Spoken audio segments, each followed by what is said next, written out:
एक smart house wife तो वही होती है ना जो अपने घर के साथ अपने किचन को भी वेल ऑर्गेनाइज और साफ़ सुथरा रख सके। लेकिन ये भी एक सच्ची बात है कि रमज़ान जैसे कि हमारा अभी गुजरा है तो उसमें ना बिल्कुल भी सफाई की रूटीन वो नहीं थी कि हम अपने घर को प्रॉपरली डीप क्लीन ऑर्गेनाइज और हर वक्त साफ़ सुथरा रख सके। सच्ची बात तो ये है कि रमज़ान में ना घर की सफाई की जो रूटीन थी ना वो सिर्फ इतनी थी कि झाड़ू पोछा, डस्टिंग और बर्तन धोना।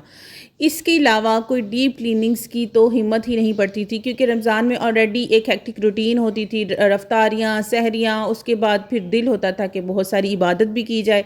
तो कोई प्रॉपर डीप क्लीनिंग वाला तो सिस्टम था ही नहीं। लेकिन अब रमज़ान के बाद जब चीज़ें असली हालत में नज़र आ रही हैं और रोज़ों की जो वो थकावट थी वो ख़त्म होने के बाद जब आंखें खुली हैं ना तो पता लगा कि हाँ वाकई ही सिर्फ एक मंथ अपने किचन और अपने घर को इग्नोर करने से जितना गंद फैलता है या चीज़ें जो गंदी हो जाती हैं वो मैं आपको अपनी वीडियो में शेयर करूंगी। और साथ ही ना हम 10 डेज़ का 30 मिनट चैलेंज भी करेंगी, जिसमें हम अपने घर के हर हिस्से को प्रॉपरली डीप क्लीन करेंगे, लेकिन सिर्फ अपने दिन के 30 मिनट देने से।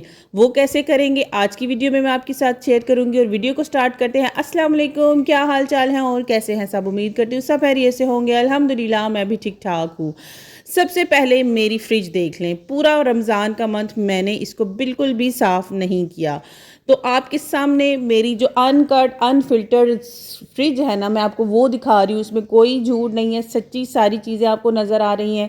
हर चीज़ बिखरी हुई है और गंद कितना है, और हाइजेनिकली भी ये हमारे लिए अच्छा नहीं है।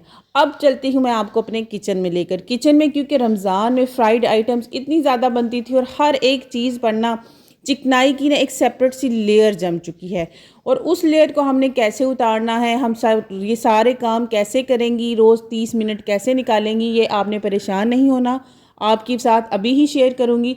लेकिन सबसे पहले क्लीनिंग स्टार्ट करते हैं। अब क्लीनिंग में सबसे पहली जो चीज़ थी वो यही है कि बर्तन धोकर रखने के लिए जो टोकरी कुछ भी आप यूज़ करते हैं, सबसे पहला काम तो आपका यही है कि आपने इसको साफ़ करना है। लेकिन इसके साथ मैं आपको एक टिप देती चलूँ। अगर आपने अपने दिन के 30 मिनट निकालने हैं ना, तो अपने किचन को रात को क्लीन करके सोया करें। क्योंकि अगर आपका किचन रात के टाइम पे क्लीन होगा ना तो सुबह हमारे पास इतना टाइम होगा घर की सफाइयाँ करने के बाद कि किचन के सिर्फ चंद बर्तन होंगे नाश्ते वाले, और उसके बाद आपका जो काम है वो ख़त्म हो जाएगा। फिर आप अपने जो एक्स्ट्रा 30 मिनट्स है ना वो अपने घर की अदर चीज़ों को साफ़ करने में लगा सकती हैं। आपके सामने कितना टाइम लगा और मेरा किचन साफ़ सुथरा क्लीन हो गया। अब इन स्पाइस जार्स की तरफ आ जाते हैं। तो ये जो स्पाइस जार्स हैं ना ये भी इतने गंदे हो चुके हैं कि चिपचिपे हैं इनके साथ ना। ये देखें, आपको तो फील नहीं होगा, जाहिर है वो इतना चिपचिपा तो नहीं है, लेकिन ना फील हो रहा है कि चिपचिपी सी गंदगी लगी है इसके साथ।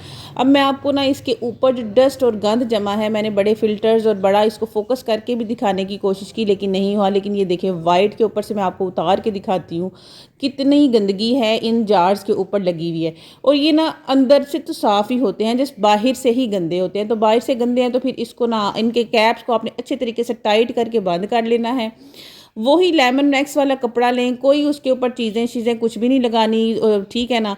आपने उसी लेमन मैक्स वाले कपड़े के साथ इसको साफ़ करें और ये आपके 10 मिनट भी नहीं लगेंगे और ये आपके जितने भी स्पाइस जार्स आपके किचन में पड़े हैं ना वो साफ़ हो जाएंगे। आपके सामने मेरे भी जितने स्पाइस जार्स हैं मैंने सबको निकाल लिया। ऑयल बॉटल्स निकाल ली, ये चिली सॉस की, सोया सॉस की बॉटल्स निकाल ली, और ये मेरा छोटा सा पौधा भी गंदा हुआ है। और ये रैक अभी देखिए मैंने इसको रिसेंटली ही अपने किचन में रखा है लेकिन फिर भी कितना गंदा हो चुका है।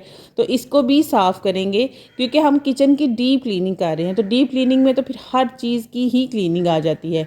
अब हमने ना अपने इस छोटू से पौधे को भी साफ़ करना है। तो मैंने पानी के अंदर सर्फ डाला और इसको भिगो के रख दिया। जब तक मैं दूसरा काम करूँगी इसके ऊपर जितनी भी डस्ट और मैल कुछ है वो उतर जाएगी। अब स्पाइस रैक को भी नहीं भूलना, इसको भी साफ़ करना है। तो इसको भी लगे हाथ साफ़ करके जो वॉशिंग वाला काम है ना वो सेपरेटली करके रख लेंगे ताकि ये ड्राई हो, जब तक हम जो है वो दूसरा काम करेंगे। अब ये वॉशिंग वाला काम हो गया। अब असेंबलिंग की बारी आ जाती है। तो असेंबलिंग क्योंकि सारी चीज़ें ड्राई हो चुकी थी, थोड़ी देर बाद मैंने सोचा कि अब असेंबलिंग कर लूँ। साथ ही साथ ना जो शेल्फ़ है उसको भी नीचे ऊपर से अच्छे तरीके से साफ़ कर लें। अब ये जो कपड़ा लिया है ना इसमें मैंने विनीगर और पानी का मिक्सचर करके ना तो फिर इसको मैं भिगो के एक दफ़ा सारी चीज़ों के ऊपर मैंने ना सिरके और पानी वाला जो मिक्सचर है ना वो डाल दिया। क्योंकि अब वैसे भी गर्मी आ गई है तो फ्लाइज़ और मक्खियाँ कोई भी चीज़ इस तरह की आएगी ना तो वो फिर हमारे जो है ना वो इन चीज़ों के साथ चिपकेगी नहीं। जब सिरका लगा होगा, सिरके की थोड़ी सी जो बिटरनेस वाली खुशबू है ना, वो होगी ना, तो फिर ये चीज़ें नहीं होगी। अब देखिए साफ़ सुथरा मेरा ये कॉर्नर हो गया, आपके सामने है, और मेरे सिर्फ 10 मिनट लगे हैं। मैं ऑनेस्ट बताऊँ, मैंने अपनी ये पूरी वीडियो शूट की है और शूट करने के साथ मैंने क्लीनिंग भी की है, और जब मैं एडिट करने लगी सारी वीडियोस को इकट्ठा करके, तो वो 30 मिनट की ही बनी। अब ये मेरे हुड की हालत देख लें, सिर्फ 1 महीना मैंने इसको साफ़ नहीं किया, वरना मैंने इसको हर वीक में साफ़ करना होता है। इतना गंदा हो चुका है कि ये मेरा कपड़े धोने वाला जो बर्तन धोने वाली जो मेरी जाली थी ना, वो काली हो चुकी थी। इतना ये गंदा हुआ था, और मुझे इसको साफ़ करने में जहाँ पर 2 मिनट लगते हैं, यहाँ पर मुझे इसको साफ़ करने में 10 मिनट लगे, क्योंकि चिकनाई बहुत ज़्यादा थी। अब इसको भी मैं सिरके और पानी वाले मिक्सचर के डिप करके ना, तो इस कपड़े को सारे के ऊपर मार दूंगी। इसी तरह ना अपने घर के हर हिस्से को ना हमने 30 मिनट्स देने हैं, और देखिएगा एंड ऑफ द वीक या 10 दिनों बाद हमारा घर ऐसे ना चमचमाता हुआ साफ़ नज़र आएगा। अच्छा, अब बारी आ जाती है किचन कैबिनेट्स की। तो वो भी ऑब्वियस सी बात है, किचन में हैं तो गंदे तो वो भी हैं। तो उनकी क्लीनिंग के लिए भी मैंने लेमन मैक्स वाले उस कपड़े को ना अच्छी तरीके से साफ़ कर लिया, ताकि उसके ऊपर जो चिकनाई और जितना भी वो हुड का गंद था ना, वो उतर जाए। उसके बाद उसी कपड़े को आपने लेना है, लेमन मैक्स लगाना है, कुछ भी और मत लगाएं, और बस आपने ना इसके अच्छी तरीके से साफ़ कर लेना है। ज़रा दबा के हाथ को ना तो मारती जाए। ये जो मुर्गा है ना, जो इकबाल की बांगे तरह मुझे सुना रहा है ना, ये मेरी वीडियो को वॉइस ओवर खराब कर रहा है। सॉरी अगर आपको इसकी जो आवाज़ है ना वो इरीटेटिंग लग रही होगी। अब वो क्या कर सकता है, उसकी आदत है, उसने बांग देनी ही देनी है। तो बस देखें, बातों ही बातों में मैंने अपना किचन तो बड़ा अच्छा साफ़ कर लिया, और 30 मिनट ही लगाए, यकीन कीजिएगा। 30 मिनट में मैंने अपने कैबिनेट्स को, हाँ, चीज़ों को कैबिनेट्स के अंदर से बाहर नहीं निकाला, क्योंकि वो मेरी साफ़ है, तो मैंने सोचा कि उनको मैंने नहीं छेड़ना, फिर बहुत लंबा काम हो जाएगा। तो मेरी प्यारी बहनों, आपने भी ना अब अपनी यही रूटीन अपनानी है। एक तो सुबह जल्दी उठने की, और दूसरा रात को अपने किचन को साफ़ करके सोने की। उससे आपका बहुत टाइम बचेगा मॉर्निंग में, और आप अपने जो एक्स्ट्रा टाइम है ना, वो अपनी दूसरी चीज़ों पर लगा सकती है। तो बस आज की वीडियो के लिए इतना ही। उम्मीद करती हूँ आपको वीडियो पसंद आई होगी। पसंद आई है तो मेरे चैनल को सब्सक्राइब, वीडियो को लाइक और शेयर करना मत भूलिएगा। दुआओं में याद रखिएगा। और अगले 30 मिनट के चैलेंज में हमने अपनी फ्रिज साफ़ करनी है। अगर आपने नहीं की तो फिर तैयारी पकड़ लें, हम अपनी फ्रिज की ऑर्गेनाइजिंग करेंगे, क्लीनिंग करेंगे, उसकी रीस्टॉकिंग करेंगे, और साथ में घर की दूसरी चीज़ें भी साफ़ करेंगे। अल्लाह हाफिज़।